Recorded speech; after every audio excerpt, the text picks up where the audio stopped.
Hey, cats and kittens. Welcome to Mind the Grind with me, your host, I guess you'd say Martin Hawley. Welcome. This is episode one of what will be an ongoing series of videos I'm planning on doing about my experiences trying to navigate the very, very crazy music industry and scene of 2020. A little bit about myself. I really grew up musically in the 1980s, which was a great time to be very into music because there was just so much happening between the end of dinosaur rock and punk coming in, post-punk, and everything that spawned. I would guess musically my biggest influence, or at least one of my earliest ones, weirdly enough, was Brian Eno, whose career I've followed avidly, and I'm a big fan of his early pop albums, especially in his collaborations with people like John Cale and David Byrne, of course, with "My Life in the Bush of Ghosts," which was just you have to have been there in the 1980s to realize just how mind blowing this thing was at the time, pre-sampling and pre anyway pre a lot of what we all take for granted these days. And yeah, it should give you an idea about my at least my early musical taste. I'm a big pop fan, a big rock fan, big fan of music in general. Anyway, so why am I here, and what's the purpose of this show?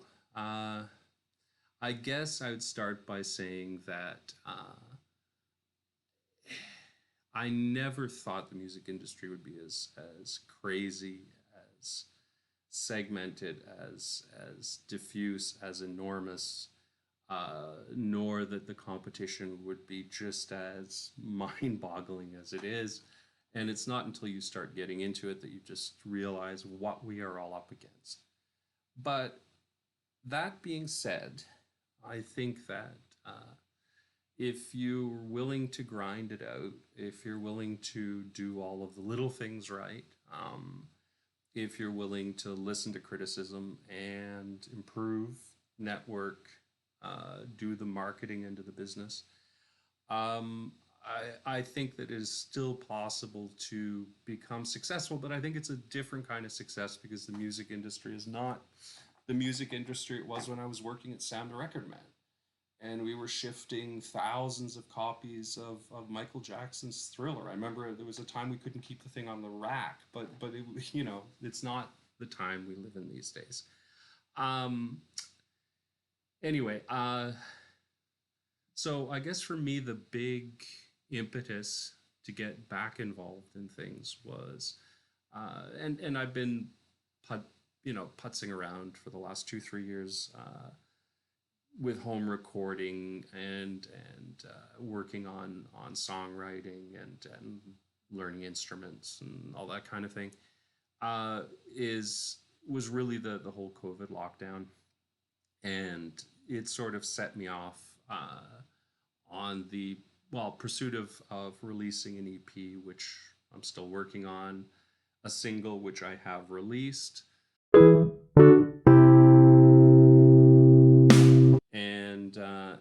and I think that taking that attitude and trying to go the guerrilla route, which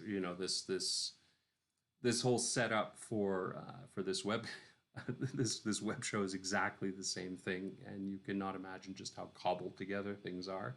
And now I'm going to introduce episode one, which I've called "Beginning is a Delicate Time," because of course it is. And in this case, I want to talk about this absolutely great website that I discovered a couple of days ago.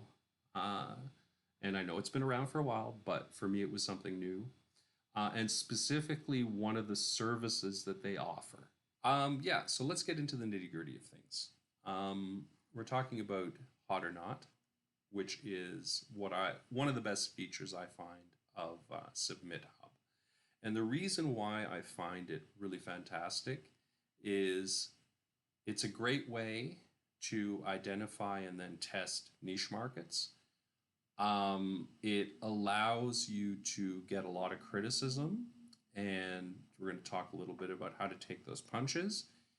And on a really happier note, the fact that it's a really good networking tool allows you to make lemonade from all of the lemons you're going to get from people who don't like your song. Okay, so to begin with, hot or not, just to give you a really quick overview. Um, Song is there. Uh, they'll come up, you click, the next one comes up, you then get to rate it. Someone's paid the premium, which is worth it, I think, sometimes. And it allows you to, rather than just have an overall rating, rate specific things you want to know about the song, like reactions on the song. In this case, as an example, they're interested in the artwork, so they showed it to someone who didn't like it, obviously, and they're a little bit insecure about it, I guess. Someone said something about the energy. You can almost tell with these kind of questions, right? And either the melody is suspect, or they think it's like a really strong feature of the song, and they just want that confirmed. Okay, there's any number of these. I think you can also create your own, so you can really get quite detailed in terms of getting feedback. And then there's, of course, an overall rating. And the other thing that's really important about this, and that fits into the making lemonade networking, but also just in terms of getting good feedback and comments, is you're allowed to leave comments. And if you click on that little box, the songwriter, the artist, is allowed to contact you back in the chat, right? And this is really good. I always click the box. I always leave a comment. I always look forward to getting comments and not just ratings, because it puts things into perspective. And it's also interesting in that, well, we'll get back to that. Before that, let's keep to our list and talk about niche markets. Or actually, you know what? Let's wheel back, because I think the two are connected. And actually, all three are connected. Looking at this in the opposite order. All right, let's flip things around and talk about making lemonade. So when I first got onto the site, I did my song, and I got reasonably good ratings. I got some interesting feedback, and then I thought, wow, this is a great tool to test out some of my old material and just get a reaction for it. I've got these extra credits I've worked up. I quite like reviewing songs on here, so I put a song I did an earlier project that I had a video up for on YouTube, and one of the people who commented, because I put it in the same genres that I was planning on it, I got a really bad review, really low score in the 30s or 40s or something like that. But then the person left a really long and really good comments. And what was interesting is the comments were, I really like this about the song, and I thought that was really, really strong at the song, and da-da-da. And it sort of, I was looking at it, and it turned out that it's like, I had the feeling you almost liked the song, but, you got passionate about it. And I think the passion is much, much more important, whether someone likes something or dislikes something, than to be indifferent to it. And I think that there's a lot of stuff out there, and I know that, I've listened to more music in the last while than I have in a long time. I think that there's some stuff where production is fantastic, the singer's great, the song's okay, everything is there, and it should do something, and it just like leaves you cold. And I think that missing thing is the emotional engagement. And I've always been more interested in my songs. I think my songs are much more polarizing than a lot of people for this reason. But I think I'm on the right track. Anyway, to continue with the story, I got chatting with the guy who gave me the bad review, and talked to him. And at this point, I've just agreed to him. I sent him all the master files, And I told him, remix the thing like you want it. Mostly because I really want to see what he does. You know what I mean? And if I like it, well, you know what? I'll re-release the song in some form. I mean, what the hell? But I think that that's uh, a really good example of how useful this service can be, uh, and a good example of how I always try to make lemonade. Right? You always try to make the best of bad circumstances. You always try to, when you're taking the punches of someone criticizing you, rather than running off in your room and getting angry, it's dust yourself off and ask them why.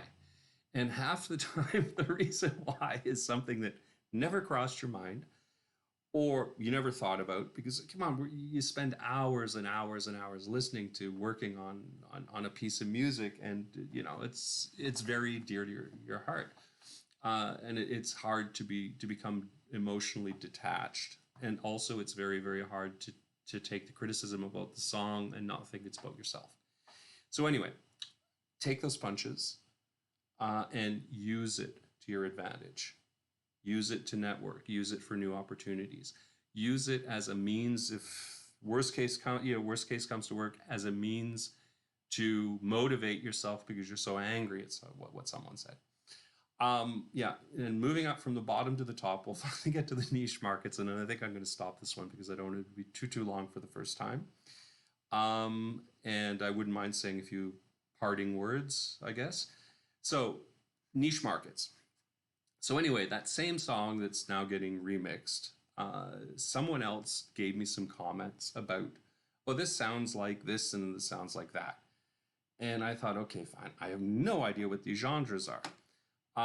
So okay, fine. I'll go in, and I started poking around in terms of this other great feature, which is the genre section, and there are crazy number of genres. And what I ended up finding is that, oh, there's this genre called synthwave. All right, and it's sort of 80s stuff. And it's like, okay, I think, I can understand why my stuff would sound like that. I tested those and got extremely varied results. And that was very interesting as well. Like, but I'm talking about people either loving or hating the song. Like 100%, this is great, if blah blah blah, or oh, this is awful, right? And it's, I think that if you are open to this kind of stuff and you're able to understand the type of markets that react strongly to your stuff, and you start focusing in that direction, there's good opportunities to be the big fish in a small pond, right? That you wouldn't necessarily have if you're just hiding somewhere back in the coral, or you're being chased around by sharks the whole time, right? You're better off being the shark, and sort of thing. I don't know if that's anyway.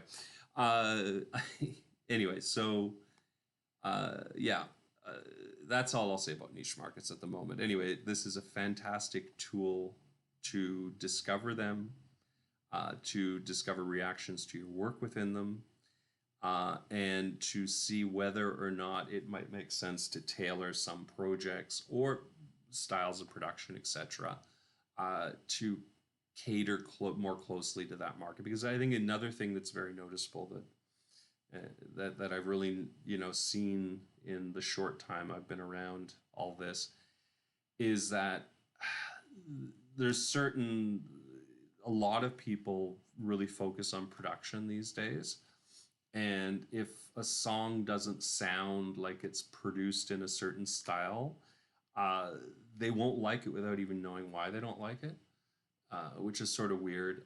But it's, again, something you need to take into account. Hey again. So, if you're wondering what happened at the end of the last segment with the lighting change, basically I'm using my screen my second screen as a key light, and with like a white screen, and the thing just went to sleep. So, it's a good indication of the professionalism of this fantastic studio I've built for myself in the last few days, that I've basically cobbled together out of things I could find and beg and borrow around the apartment. And this leads me to my next question. I'd be very interested to find out what kind of things you'd like me to do next. I could definitely talk about this kind of stuff and how to produce hopefully is pretty good content, very, very cheaply. Please tell me if it's not, because I am, of course, trying to improve it. I could also talk a little bit about how I do my graphic stuff. There's a great online program that I use that is absolutely fantastic to do very quick and dirty stuff, which is mostly what you're doing in for music promotion. It's social media, headers, artwork for songs, stuff for YouTube channels, etc., etc. And rather than using templates and looking like everyone else, well, being that girl, the second girl with the same dress, at least your stuff will look original if you tell me the type of thing you want to do, or you'd be interested in me doing. Sorry about that, and I'll definitely consider it. And I'm always looking for suggestions and ideas. Anyway, I'm going to cut it off now. Feel free to follow, subscribe, and give me more feedback. And I hope to see you soon. Take care. Don't stop coming.